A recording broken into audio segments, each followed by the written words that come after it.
നെയ്യാറ്റിൻകര സമാധി വിവാദത്തിൽ ഗോപൻ സ്വാമിയുടെ മൃതദേഹം ഇന്ന് സംസ്കരിക്കും. വിവിധ മഠങ്ങളിലെ സ്വാമിമാരെ പങ്കെടുപ്പിച്ച് പൊളിച്ച കല്ലറയിൽ തന്നെ മഹാസമാധി ഒരുക്കാനാണ് കുടുംബത്തിന്റെ തീരുമാനം. ഗോപൻ സ്വാമിയുടേത് സ്വാഭാവിക മരണമെന്നാണ് പ്രാഥമിക പോസ്റ്റ്മോർട്ടം റിപ്പോർട്ട്. അർജുൻ രാജുന്റെ വിശദാംശങ്ങളുമായി. അർജുൻ, എന്താണ് ഈ മഹാസമാധിയുമായി ബന്ധപ്പെട്ട വിവരങ്ങൾ?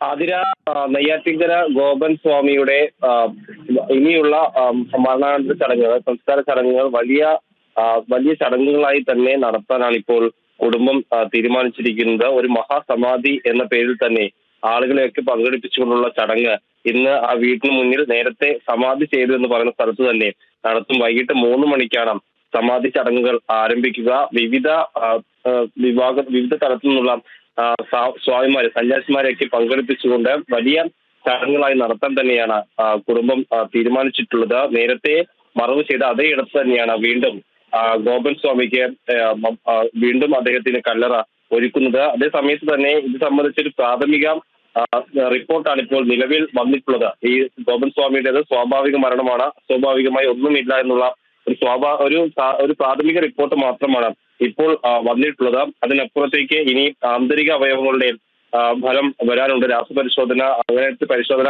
ഫലങ്ങളൊക്കെ വരാനുണ്ട്. അതുകൂടെ കഴിഞ്ഞാൽ മാത്രമാണ് അസ്വാഭാവികത ഇല്ല എന്നുള്ള കാര്യത്തിൽ വ്യക്തത വരികയുള്ളൂ. നിലവിൽ പ്രാഥമികമായി ഫോറൻസിക് ഉദ്യോഗസ്ഥരും ഡോക്ടർമാരും പരിശോധിച്ചതിന്റെ അടിസ്ഥാനത്തിൽ സ്വാഭാവിക മരണമാണ് ഗോപൻ സ്വാമിയുടേതെന്ന് സ്ഥിരീകരിച്ചിട്ടുണ്ട്. അതേ സമയത്ത് തന്നെ വേറെ ഈ ശ്വാസകോശത്തിൽ ഉൾപ്പെടെ ആ തരത്തിലുള്ള പരിശോധനകൾ പൂർത്തിയായാൽ മാത്രമാണ് വേറെ അസ്വാഭാവികമായി എന്തെങ്കിലും സംഭവിച്ചിട്ടുള്ള ഉൾപ്പെടെയുള്ള കാര്യങ്ങളിൽ വ്യക്തത വരൂ.